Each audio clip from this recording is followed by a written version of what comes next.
Allahu Akbar, Allahu Akbar, Allahu Akbar. Çka duhet të veprojmë në qoftë se bjen në ditën e xhumë, bjen të njëjtën gjë, do të thonë edhe fest Kurban Bayram apo bjen Bayram. Ulemat kanë sharu disa sharime shumë të mira. Ne me lejen e Allahut Azza wa Jall do e japmi domethënë një sharim për mbledh shumë kuptueshëm me lejen e Zotit. Në qoftë se bjen në ditën e xhumë, bjen që tjetë edhe Bayram, atëherë ulemat e kanë dhënë këtë sharim.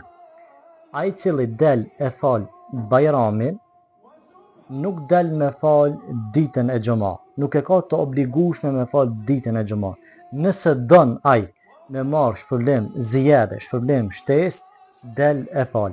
Nëse nuk don ai me dal me fal xhumën, atëherë ai vetëm në shtëpinë e tij domethënë e fal vetëm drekën.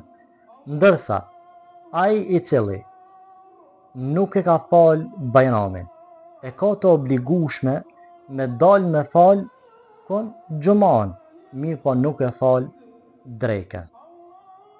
Kjo ke sharim shumë i thjeshtë dhe i mirë për xhamatin. Ndërsa për imamllakët apo hoxhallarët cilët janë imam xhamijes, ata dytërohen që të falen edhe Bayramin edhe xhumën.